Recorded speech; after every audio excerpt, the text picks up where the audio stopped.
Welcome to the relaunching of New Frontiers' webinar series. We started this back in the pandemic. We were doing this. We put a bit of a pause on it. People were like webinar fatigued, and we're launching it back up. So I am very excited. I've always loved doing these. And so we are joined by Erin Monty Johnson Montgomery. So I'm going to be referring, if you see the name Erin, I'm going to be referring to Monty. My name is Casey Schmaliker. I'm the Vice President at New Frontiers. I've been with New Frontiers for a decade now, and I love doing these. So I always love giving back in ways and being supportive. Monty, if you don't mind, just doing a slight intro for yourself. Absolutely no problem. Hello, everybody. I'm Monty. I started with New Frontiers in April of 2021, 2022, sometime around there. It's all kind of a blur around that time. So really am passionate about executive functioning and the way the brain works. So was happy and honored to be a part of this team. Been coaching in the classroom and out of the classroom for about 20 years. And my spirit animal and favorite animal is the octopus. Interesting. Octopus is I've been watching like food, like health stuff, and octopus is one of the healthiest fish you can eat. But I digress. So we're going to be talking about the summer slide today. Just one thing about, especially today's webinar, we're going to be running this really like a conversation. Please, there is a Q&A function. There's a chat function. We want to be speaking to your guys' concerns for any that just were joining. The benefit of a smaller group is we'll definitely be able to speak to specifically what led to you coming today. You guys get that monopoly on the questions. And so we're loosely going through topics that we want to talk about and get to on this. But at the end of the day, I'd prefer to go off script and talk to what you guys want to speak to. So I will be monitoring that. And so just to kind of start off, what is the summer slide? How would you explain this to people, Monty, of what the summer slide really is?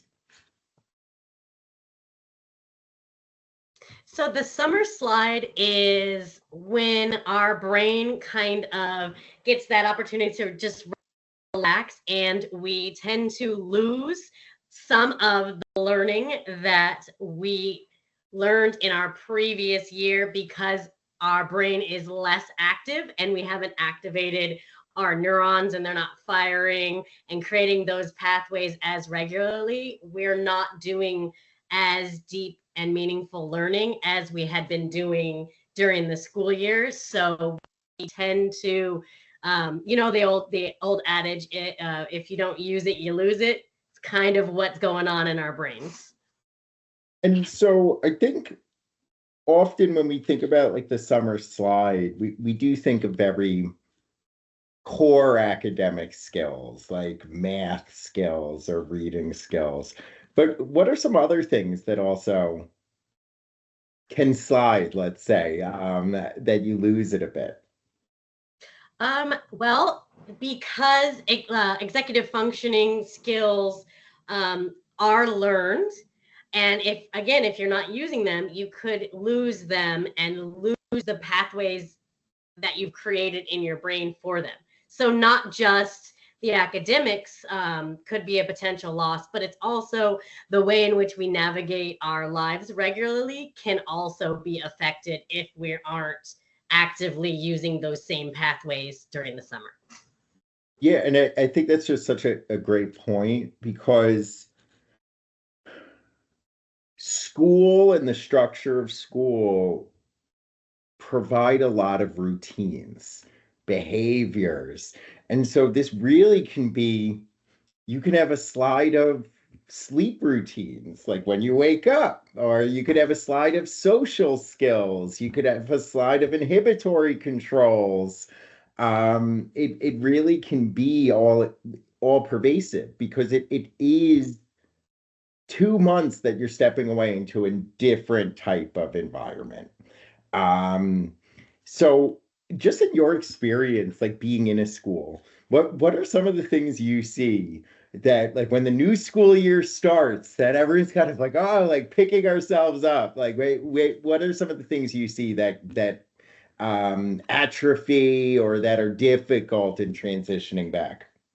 I think you really hit the nail on the head. Yes, there's the academic portion, there's that educational aspect, but kids forget how to human because they have been sequestered away playing video games or indoors all day. And so they forget how to function interrelationally as well. So they forget how to interact with other people, and they have to kind of get back in the routine of being around other people, and also just the routine of not doing whatever they want to. They have to get out of that and come back into the rules and regulations of a classroom and a school day and what that looks like for them.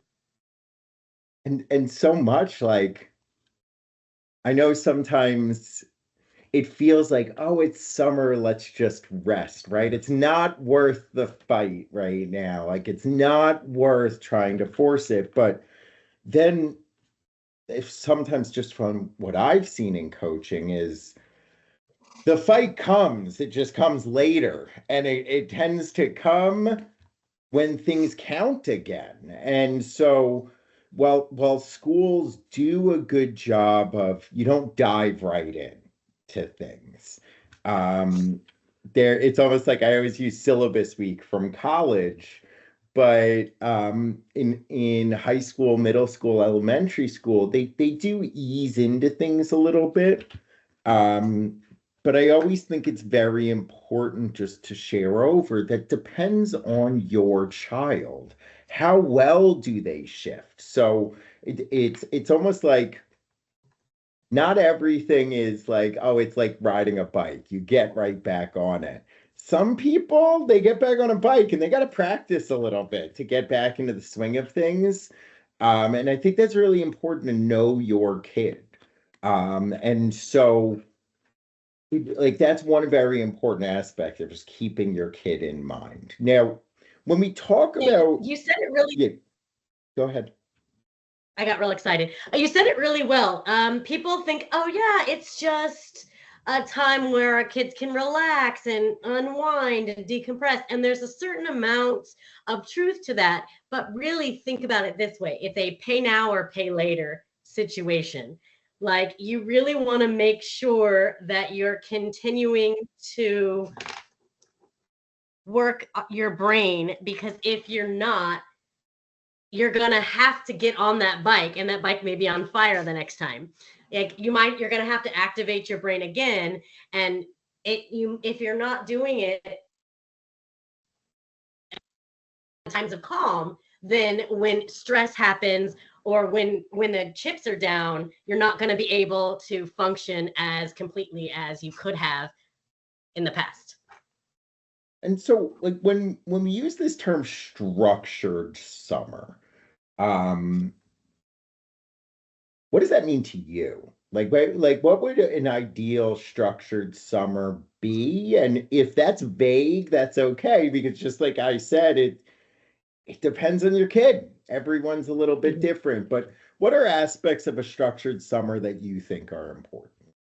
So when I think of the idealistic, the best case scenario of a structured summer is really just putting in routines and practices that work for you and your family. Like, when are your kids getting up? Have a regular sleep schedule. So they're getting up at the same time, going to bed at the same time, having meals around the same time, just keeping those structures alive and active, and cutting down on screen time and incorporating education games or incorporating opportunities for your curiosity so that you are activating your brain.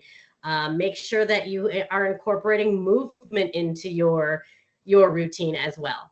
But really just structuring by adding in kind of like non-negotiables that work for your family, like wake up and go to sleep schedule, um, meal scheduling, those kinds of things, so that the kids have that routine so they know what to look forward to, what's coming next for them.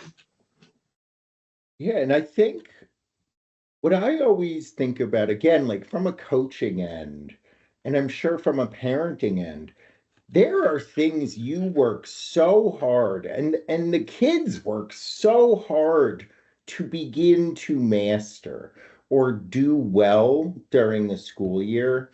And when you have some of that regression or the loss of that those behaviors and routines, then it's like you're starting over again and starting fresh. And so like going like when I think of structured summer,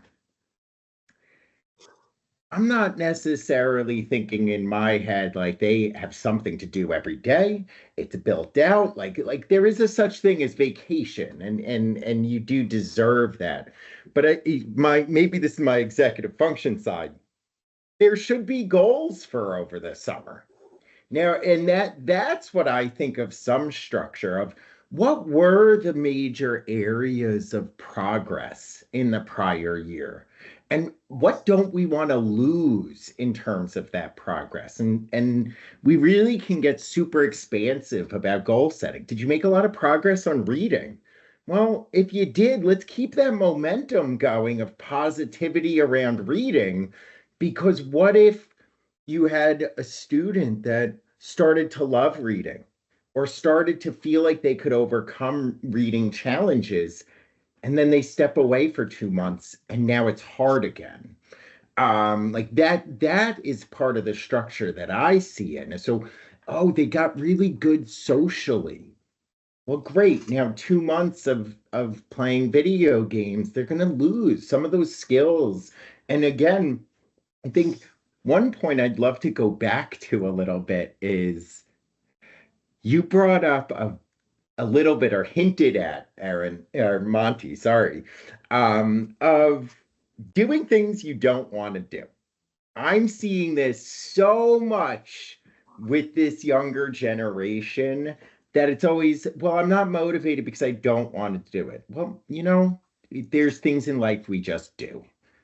We can try to motivate ourselves, but being motivated doesn't always mean we like it or we choose to do it. And so I'd love to hear a little bit more of those, like even from just the school end of what you're seeing, Monty, of when kids come from like, I'd rather be at home playing video games. I was able to do it all summer. I wasn't limited with my phone over the summer. Now I need to be. Like, why do I need to be? Mhm. How does that kind of influence where when there isn't some structure or expectations from over the summer, what are some of those consequences in getting back into the groove? Well, there's definitely a resistance to going back into a structure. I wish it was as simple as, oh, we're back in school now, we know how to act again. But that's not real life. Oftentimes, the first week of a school of starting school is just literally reminding the students of the routines, of the rules, of the consequences, and kind of giving them that allowance and understanding of the choices that they make and the consequences of those choices as well. So it's really more of like remembering, turning on the light, flipping the switch in your brain, activating that routine back into the place. Like you're allowed to go home, and if the routine there is play on your phone until 3 or 4 o'clock in the morning, at the end of the day, that's what you're going to do. So you can only control what is happening on the campus. And when you do that through giving them that routine, because kids need to understand their boundaries. It's, if you go back to looking at Maslow's hierarchy of needs, to feel safe and secure physically, emotionally, socially, all of those things, you have to understand your boundaries, and boundaries need to be consistent. And oftentimes you get that consistency in school and not so much at home, because it's easier just to let your kiddo be on their phone or do X, Y, and Z. And there's so much else. Life is happening. But at school, getting in the routine is a battle that is always chosen. And I think it's always it's important to highlight, like, and we'll go through things to incorporate and things you can do. And it really depends on the skills to work on. But when I hear structure, I think of things like camp. Like at Oh, camp, camp's yeah, great. you're doing fun things, but you have structure still. It's we're doing this, it's this part of the day. Even at sleepaway camp, like there is these aspects of structure is provided. They're waking up at a specific time, limiting phone usage. Like, so just having some structure um, really helps. But before we go a little bit more into that importance, I want to also just highlight, as I said, each kid is different. And when we say a structured summer, it doesn't have to be all or nothing.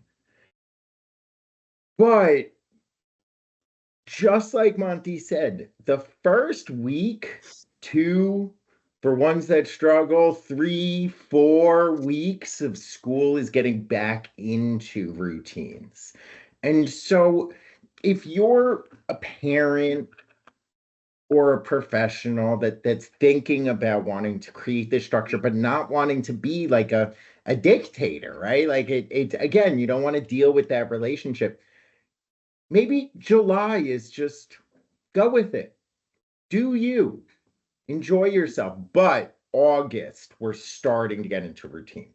I know with my um, older students, if they don't have, I always do try to encourage like summer classes or some type of independent work. But I always say like it's 3 hours instead of 8 hours, right? And I always use 8 hours as a work day, like I'm trying to be productive for 8 hours. That's what school is.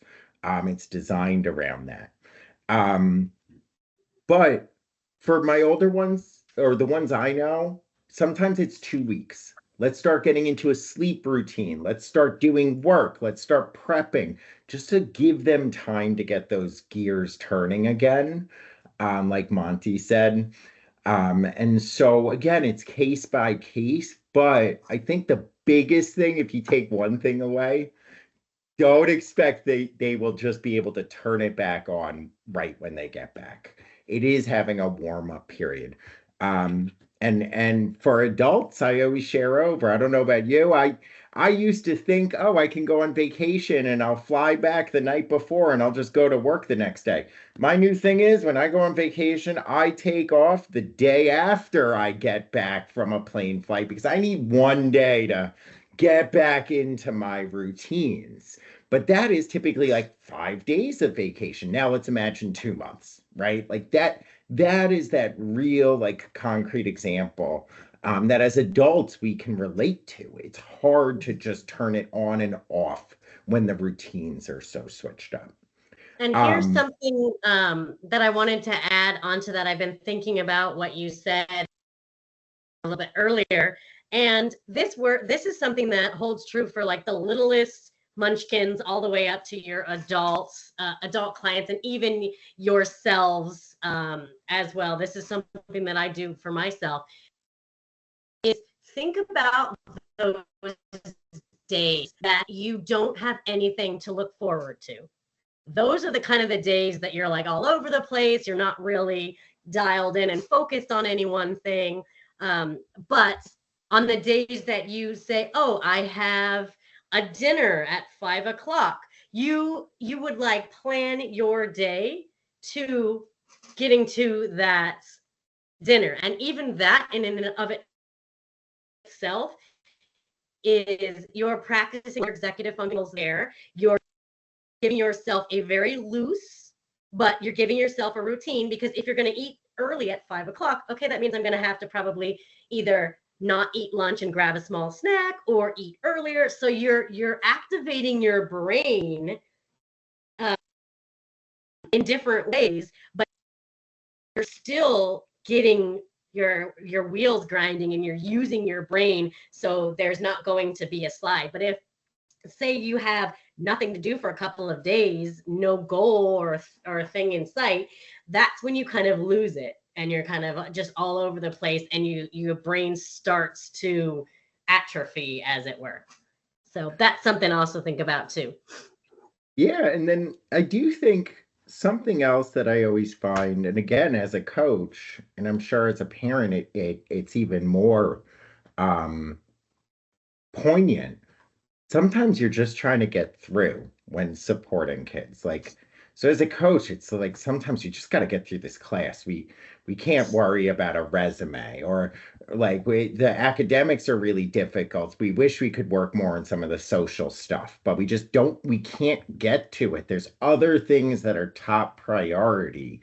And that's why, just to loop back in with the structure, it is a great time to say, let's work on these other things in a motivating way, though. So, like, you can tie things together like social goals. Great. Go to the local pool with some friends.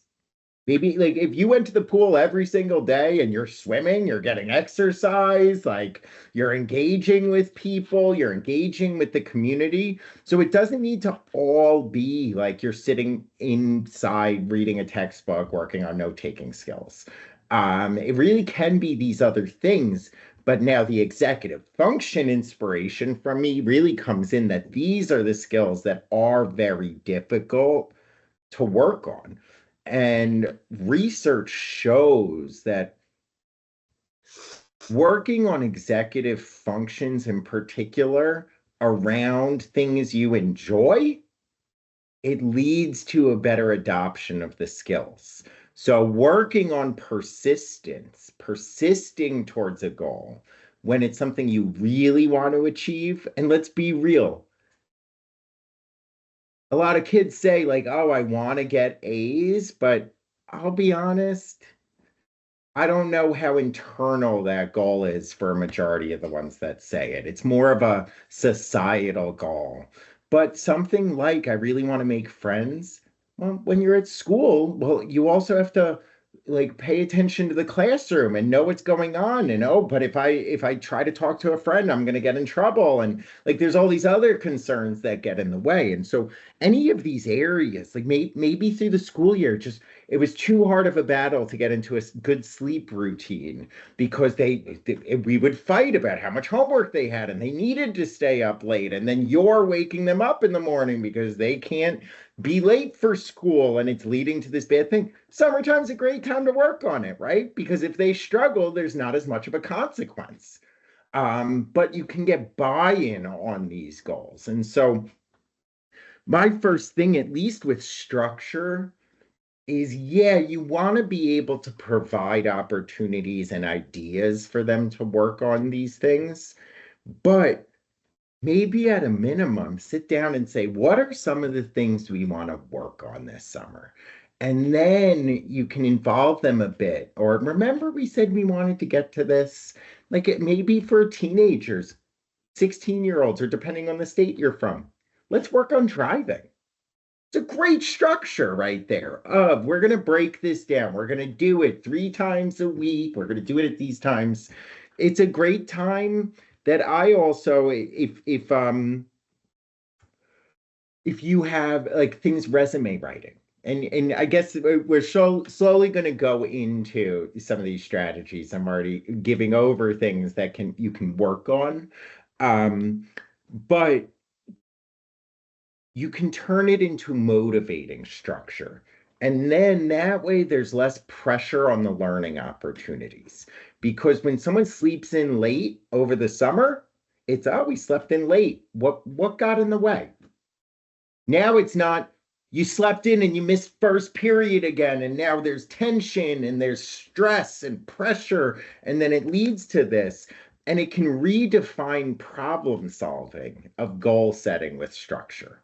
And you can involve them more in this a little bit. The one other thing I did want to say is just like, this is the idea that came into my head. Well, what about chores? Right? I just got off with a student that he's doing yard work. He's almost a college senior, and it's like, okay, you're home. Uh, I'll talk a little bit about the other thing that we're doing to structure his summer in a little bit. Actually, I'll just say it now. He's an art student, so he's working on his portfolio. He never got to it, and so he's going to continue using those skills. But he's also doing things like yard work. Is yard work like on his list of chores that he's supposed to be doing all year? No, he doesn't live home, but he's not staying home and doing nothing, right? But he also is going to be able to go away for July 4th weekend and enjoy himself. So there is that balance between the two. So anything else before, and I do want to just give a pause and like a verbal reminder again, if anyone has any questions, or I think this is my first time using Teams for a webinar, but if anyone wanted to unmute themselves with anything or any specific areas to explore, do you just want to remind, I'm happy to talk about any of those. But any other comments just on this more general aspect about structure, Monty?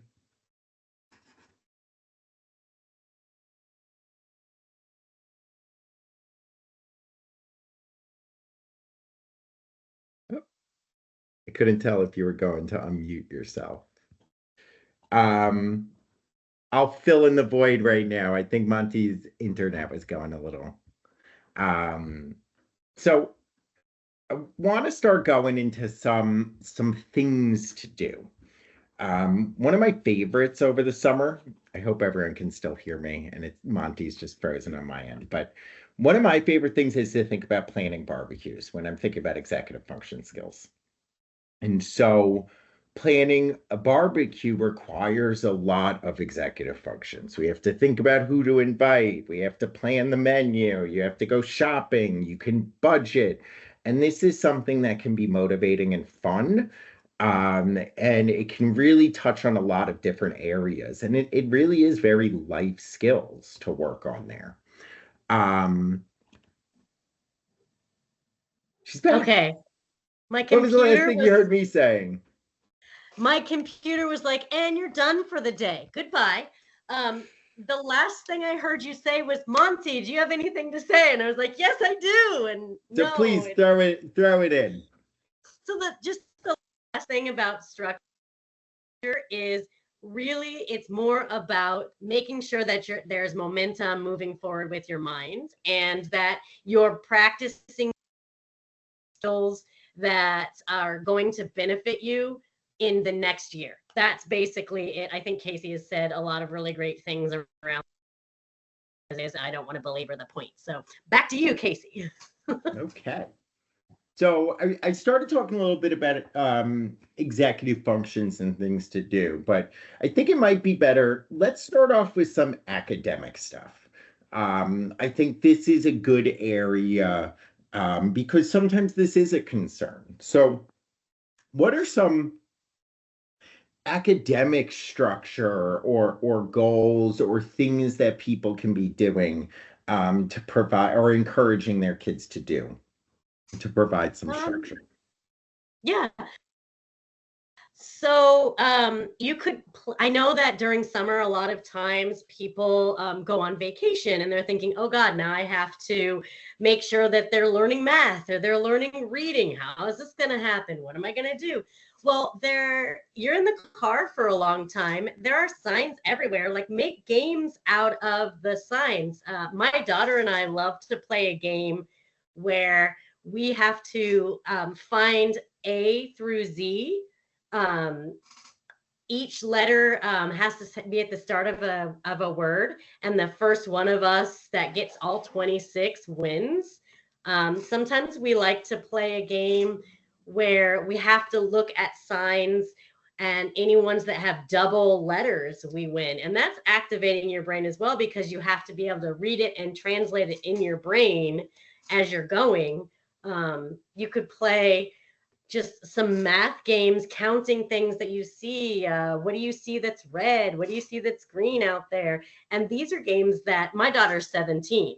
So these are games that you can play from littles to bigs and adults. I love a good I Spy game, things like that. And then there's the traditional, like sit down in the living room after dinner and read for 20 minutes together, and then talk about it with each other. But then there's also just watching movies together and then discussing what you're seeing in the movie. That's comprehension. You're activating your brain in that. You could plan parties. That's doing all kinds of executive functioning there, with planning and prioritizing and budgeting and things like that. So you don't necessarily have to like sit down and do flashcards, which you can, they're fun, but you don't necessarily have to have a lot of objects or a lot of materials. You can just do things right off the dome that not only will help you academically with your executive functioning skills, but also with just connection with your kids as well. And I do think, like, with reading, it can be anything that they're reading. Obviously, in a perfect world, like getting them to read the New York Times or Wall Street Journal, great. They're going to really build up their vocabulary. But just the process of reading, even if it's a magazine, even if it's smut, if romance novels, whatever, reading online Magazines articles. Are great. Graphic novels are great. People feel like that's not real reading. Yes, it is. And it's literally a muscle, right? Like, yes. So it's like someone debating different types of exercise. Now, they might not be working on things like foreshadowing or working on complex symbolism, but again, it's choosing the goal, and sometimes just the mechanics of reading, or the mechanics of not being on a screen that's lit up and like bright in your face. Like, different aspects like that can keep that momentum. Audiobooks are great too. Yep, exactly. Because if they find that an audiobook really works for them, there's plenty of audio out there. Almost all textbooks are now online. You can purchase online versions of textbooks, and they tend to have readers with them for accessibility purposes. So it is realistic aspects as that as well. But I think the key there. Like, go ahead. You could play games like 20 Questions or Would You Rather too. Mm-hmm. Those you can just do a quick Google search, pull up a bunch of questions, and hilarity will ensue. They're learning, they're reading, they're critically thinking about things. It's all good. Doesn't necessarily have to be, okay, your level is a 4.1 and we want to get you to a 4.3. It doesn't have to be that serious. Yep. Now, I will say I have had some students where I have motivated them to work on things in advance of the next year, whether it be like, what's the textbook, or what are you covering, and so use if math is an area of concern, of regression, you can use Khan Academy. You can use some, and we can say, hey, wouldn't it be nice if let's just say 20 minutes a day to work on some of it, and that's your working, right? You'll earn an allowance for doing your work, but we'll build up certain things that you do. You move forward, you get your allowance, you get your free time. And surprisingly, most parents, when I've mentioned that to them, they're like, there's no way. And then I talk with the student and they're like, you mean I can get ahead of bio? I heard bio's hard. You'll help me get ahead on the first Yeah. 3 chapters. And we're like, yeah, and there's no homework. How great is that? Now, when they're doing it, they still need a little like we'll get through it. I'm not saying they're going to enjoy it, but again, like targeting, is it a reading area? Is it content area? And building in some structure and goal-directed behaviors around that. Yeah. Um, Science experiments, even like for very engaged learning, those are other areas to spark some creativity to get them involved in. There are so many things on YouTube, online, that's just at home science experiments, and it's a great way to encourage creativity and curiosity as well, with structure that's fun. And as a parent, you might actually enjoy it as well in certain areas, because now you get Mhm. to see this real engagement with learning without the pressure of grades, without the pressure of you have to do it right. It's more about the joy of learning. And that's honestly the biggest takeaway. If there's ever structure around academic skills, the biggest goal is to rediscover like a love of engaging with this stuff where it's not so task based and checking in on things. Yeah. Learning should be so much more than just checking it off a checklist. It should really be just piquing your curiosity. And you can do that through these excellent things that we're talking about. It can be through leveling up by looking at biology for the next year. It could be doubling up with the things that you're not so good at with things that are your strengths. If you can find a way to combine those, then your weakness will move and progress into a strength. Yeah. Um, some other areas just of like creating structure can be physical exercise. This is becoming more and more. Schools do have PE, they have gym, college, not so much, but forming physical exercise routines is not easy. It's not an easy thing. This could be things like if your school is somewhat close by, walking distance, maybe that's something they want to practice. Maybe they've never, like they haven't, depending on their age, have they practiced walking to school, right? Do they know navigation? Do they know how to use Google Maps? And maybe they want to show you walking to school. That's a way of getting in some physical exercise. This could be things Mhm. like teaching and trying to learn appropriate fitness at their age, right? So if they're younger, obviously you're not bringing them to the gym to go do bench presses and like they need to fully grow. You don't want to stunt growth with it, but there might be different types of exercise and physical activity to get them into a habit with. Um, because when you're forming a new habit, like, and I'll share a little bit about myself. I was never one that went to the gym. So the way that I got myself to go to the gym is I go every day. No rest day. And I go every day. I form the habit so that when I take a rest, it's very easy for me to get back in rather than um, having to restart the routine. And so, if there are some physical exercise aspects, summertime's a great time to be building that in because there are so many outdoor activities that could be fun. And then that actual process of just getting physically active, they may also, for the physical exercise, what I want to just share over, help them connect how they feel after they get the physical activity. I cannot tell you how many kids, when I start coaching them and I just ask them, how did you feel after you did this? I felt more focused. I felt more motivated. I felt happier. I felt less stressed. But we as adults, we know that physical activity gives this, but we know this over years of experience and we just think it's common knowledge. Why don't they get it? For a lot of kids, they don't connect their actions to their feelings. They don't see the connection and they need it clearly made. And sometimes just asking, how do you feel afterwards, can help them start to form those connections. Do you think that had to do with that you went to the pool and you were swimming and you were out in the sun all day? Well, yeah, I do feel good. I don't feel as stressed. Now they're motivating themselves towards the goal as opposed to just, I'm telling you to do it. Anything else on physical activity that you wanted to share in, Monty?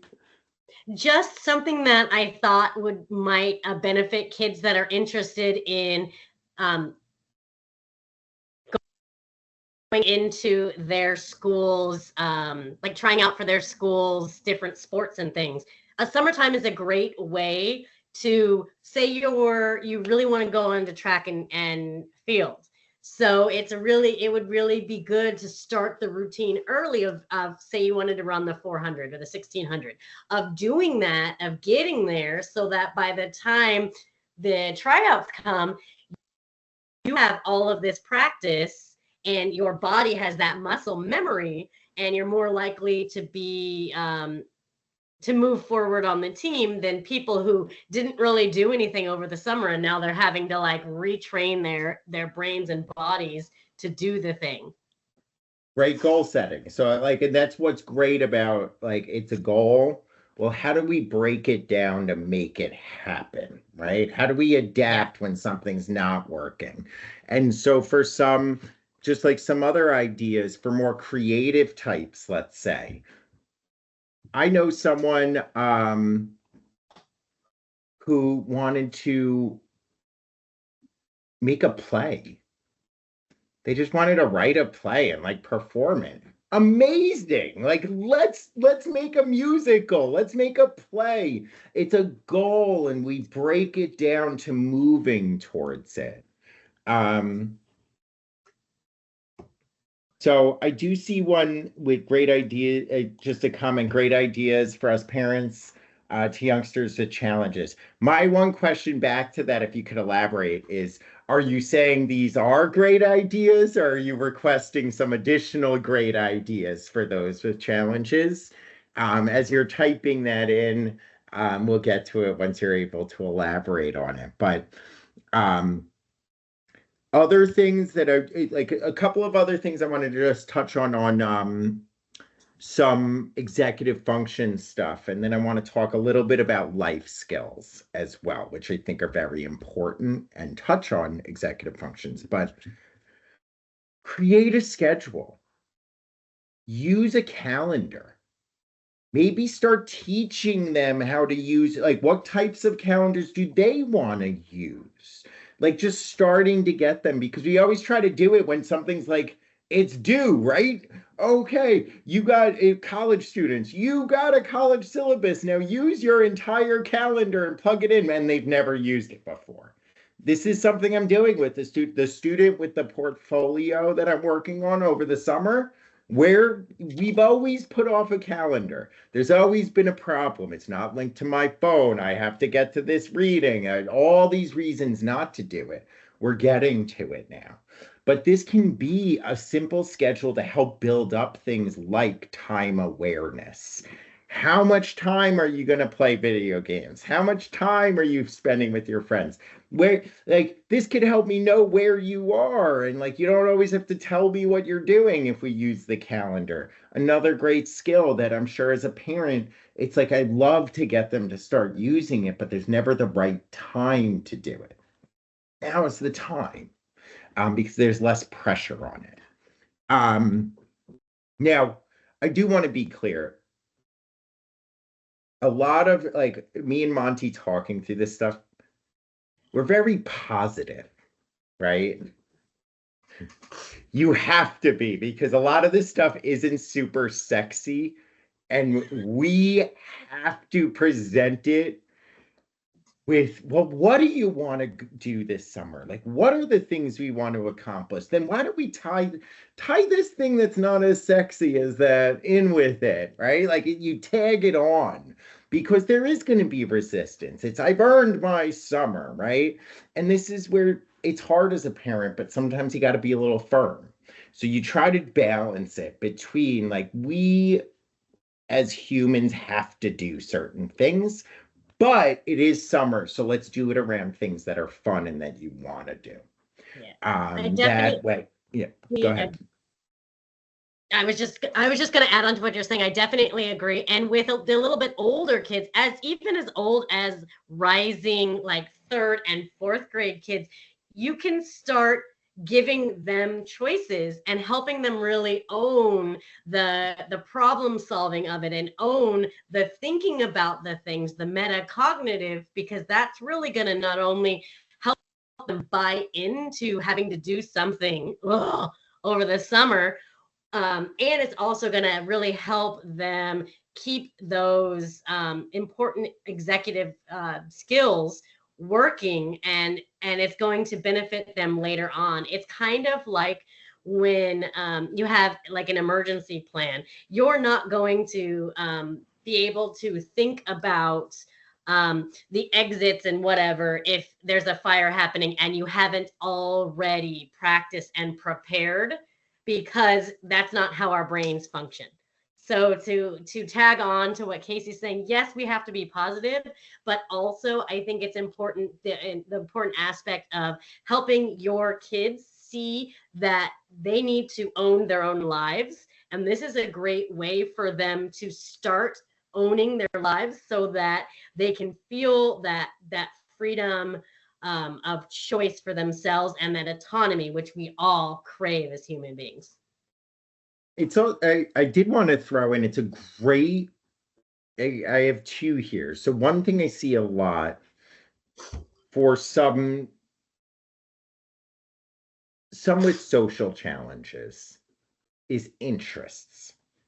They have very few interests or very limited. They might be very interested, but this can limit some social opportunities. And so summer is a great time to try to expose them to other things as well, to explore, because they do have more free time. So they could still have their time on their limited interests. They don't feel like they're giving that up. But then we can encourage other interests. And this could be something as simple as like local events, community events, local fairs. It could be museums. It could be events that are occurring. Maybe it's something like going into a city nearby you, learning to travel. Like there could be other interests that could help broaden it that they don't make the time themselves because they're during the school year, what's happening? They're focusing on academics and then they have maybe 2 hours a day to be, that's a lot, depending on homework They're levels. lucky. But maybe they have an hour a day to dedicate to their interest. And so they don't explore additional interests. But over the summer, we can slowly try to expand some of that. And one cool idea that also touches on like research skills and stuff. I love this. And maybe this is my nerdy side, but We love it. create a family share where every night at dinner or everyone like certain days of the week, one person in the family is responsible for sharing an interesting fact or an interesting thing they learned. And this could be anything. And it can be, did you know, right? Maybe it's a did you know game. Did you know that what's their names? What are the pink birds? Flamingos. Did you know flamingos are only pink because they eat krill? Or they eat shrimp, and so it dyes them pink from the iodine. Like even something as simple as that, because now you can make it a little competitive of who's finding the most interesting fact. And now you can learn more about each other. What's most interesting for you? And then you can get a little competitive. Who's finding the most unique fact and things? And so it makes an engagement with researching fun. Like it's a desire to learn. For time's sake, I wanted to just throw out a couple of other things that we often don't think about in terms of life skills. So I'm just going to rapid fire some of them, and then Monty, you can comment or throw in some others. But Cooking, Love a good great rapid fire. Let's go. time. Cooking, grocery shopping, budgeting, all great things to work on the summer. You are responsible for cooking on Saturday nights or on Friday nights. I'm going to help you, but what does that mean? We have to go to the food store. We have to make a shopping list. We're going to cook together. What do you want to learn to cook? So these are basics that I hear too often. Kids get sent off to college and all they can cook is top ramen. And that's really unhealthy, especially if there's ADHD. It does things that exacerbate exacerbate it. But like cooking is a big thing that gets pushed off. Laundry. Oh, you have a lot more free time. Let's learn how to do your own laundry. I mentioned driving. There is some budgeting. Maybe it's time to set up one of those bank accounts for them and learning to manage money themselves. And that could be something as simple as we look at our account of our money once a week, twice a week. These little other things that aren't necessarily taught in school, but need to be taught. And this is, unless you get a coach, but like this is falling on the responsibility of parents. Are there other life skill areas that come to mind for you, Monty? I all of those for sure, 100%. I would also consider baking. I would also consider planning any event, like, oh, let's go to the mall. Okay, what does that actually look like? Who's going? Where are we going? Who's driving? How are we getting there? All of those things. It's really going to help do that. With my daughter, what I like to do is on the weekend, my daughter or I or my husband, one of us will plan what we're doing. But we all they're like, okay, we're gonna go to movies and dinner. Okay, so then we all sit down and decide, like, what kind of food do we want? Where are we gonna go? Like, who's gonna pay? What's our budget? What are we gonna do? Time frame, all of those things I think are really good because it helps us kind of visualize and prioritize and all of those things as well. Sometimes I'll say, okay, I'll give you $100 to go spend at the mall. How are you going to spend it? And then I'm not giving my daughter $100, but that's like something you can say, like $25. What are you going to buy? Those kinds of things. Because those are the kind of skills that aren't taught in school. And I mentioned this a little bit at the beginning, but I do want to really emphasize the fact of, and I can empathize, like, from coaching sometimes, there is so much pressure from school. And so struggle, stress, adversity become bad things because they become emotional with high stakes consequences. And it really stunts the development of grit, resilience, problem solving, all of these things. These types of goals are an opportunity to try and press reset on that. Struggle is okay. What did we learn from it? How are we going to do better next time? And too often, you can get so into compensatory support mode during the academic year because society pressures parents that if they're struggling, it's your job to fix it. And there's only so much time in the day. And now struggle becomes a bad thing.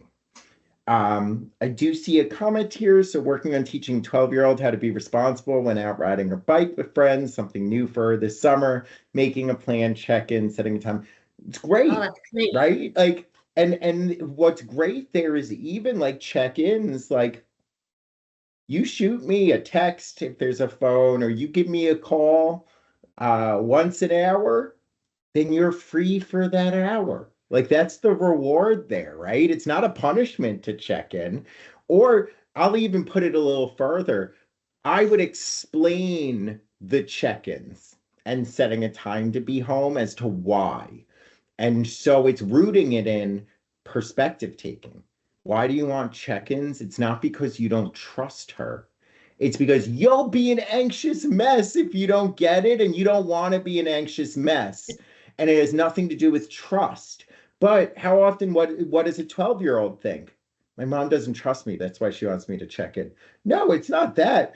I don't trust the whole world. So I want you to check in so I know everything's okay. That's a great way to help with perspective taking, responsibility. Like it's great to give those other perspectives. So we talked way more. I thought I looked down, it was 7:07 2 minutes ago, but I guess my time blindness, time flies when you're having a good time. So any other questions while I'm doing this quick little plug? Please plug them in. I'm happy to stay on a little bit longer and answer anything else that comes in. But I did want to highlight, it was in the announcement, and I'm going to be sending a follow-up email to everyone who was here and everyone that wasn't able to join live. So two things. One, I am going to be sending over just a feedback survey. Please complete it if you can. One of the questions on there is going to be, what are other topics you want to hear about? We're starting to do these once a month. And so I'd rather, as I've said probably 16 times, I'd rather speak to what you guys want to hear about. So help me do my homework by giving me topics that you want to hear more about.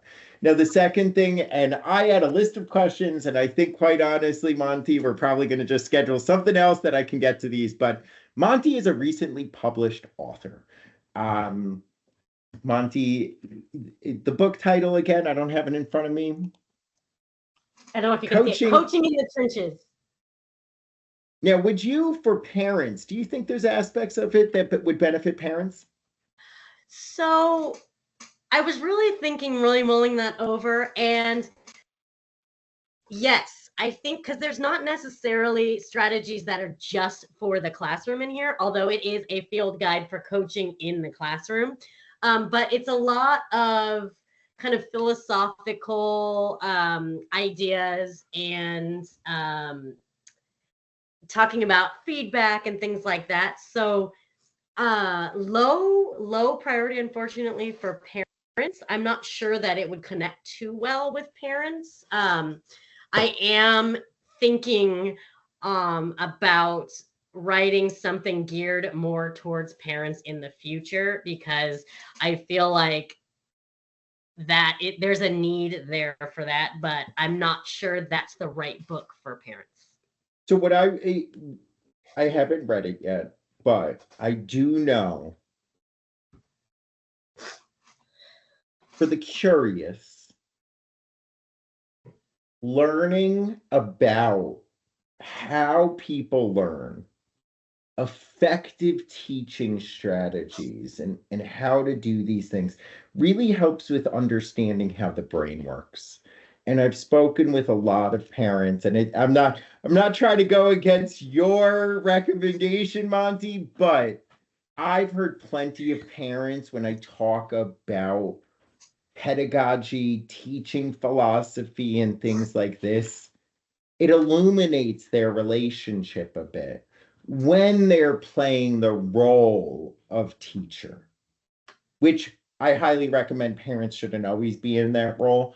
But a lot of the things we talked about is in the summertime, you are kind of their teacher. So in that sense, I would potentially recommend it. It's available on Amazon. I shared a link in the original invite to this. I'm also going to share over the link again as well. And just to get the word out, for anyone that's watching this later, on YouTube, you'll find the link in there. And then for anyone that receives this recording, share it with any of your teacher friends if you know anyone. It could be a great resource. It's all about spreading the gospel. So, and you can get it on Kindle and in hardback, or I guess this is softback. So if you like reading online, you can definitely do that. It's harder than the Kindle digital pages. We'll put it that way. There you go. So I like it. So thank you everyone for joining. or watching.